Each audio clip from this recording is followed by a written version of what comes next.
വൈദ്യുതി നിരക്ക് വർധനവിനെതിരെ Kerala youth front നടത്തിയ സമരത്തിൽ തൊടുപുഴയിൽ ഒരാൾ കൊഴിഞ്ഞു വീണ് മരിച്ചു. പാർട്ടി പ്രവർത്തകനായ ഒളമറ്റം സ്വദേശി MK ചന്ദ്രനാണ് മരിച്ചത്. പ്രതിഷേധ യോഗത്തിനിടയിൽ ഇദ്ദേഹം പെട്ടെന്ന് കൊഴിഞ്ഞു വീഴുകയായിരുന്നു. വൈദ്യുതി നിരക്ക് വർധനവിനെതിരെ പ്രതിഷേധവുമായി കേരള കോൺഗ്രസിന്റെ യുവജന വിഭാഗമായ യൂത്ത് ഫ്രണ്ട് നേതൃത്വത്തിൽ തൊടുപുഴ KCB ഓഫീസിലേക്ക് നടത്തിയ മാർച്ചിന് ഇടയിലായിരുന്നു അപ്രതീക്ഷിതമായ വിയോഗമുണ്ടായത്. പാർട്ടി ഓഫീസിന് മുന്നിൽ നിന്നും ആരംഭിച്ച പ്രതിഷേധ മാർച്ച് KCB ഓഫീസിന് മുന്നിൽ സമാപിച്ചതിനു ശേഷം നടത്തിയ ധർണാ സമരത്തിനിടയിലായിരുന്നു പാർട്ടി സംസ്ഥാന കമ്മിറ്റി അംഗമായ തൊടുപുഴ ഒളമറ്റം മലയപ്പറമ്പിൽ MK ചന്ദ്രൻ കൊഴിഞ്ഞു വീണത്.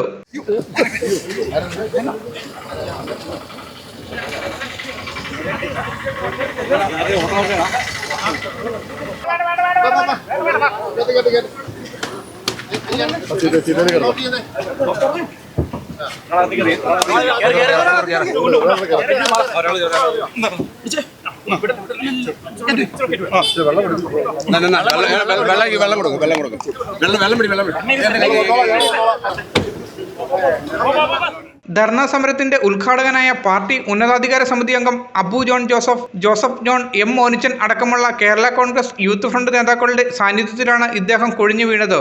ഉടനടി ആശുപത്രിയിലെത്തിച്ചെങ്കിലും ജീവൻ രക്ഷിക്കുവാനായില്ല. സംസ്കാരം ചൊവ്വാഴ്ച ഉച്ചയ്ക്ക് 12-ന് വീട്ടുവളപ്പിൽ നടക്കും. Media today news, Thodupuzha. എല്ലായിടത്തും വൈഫൈ, എല്ലാത്തും ഇന്റർനെറ്റായേ, നാട് മുഴുവൻ ഡിജിറ്റൽ. നാട്ടാരെല്ലാം ബ്രൗസിംഗിലാണ്, എന്നാ സ്പീഡാ കേരള മിഷൻ. എല്ലാവർക്കും ഇന്റർനെറ്റാ, എല്ലായിടത്തും നെറ്റാ.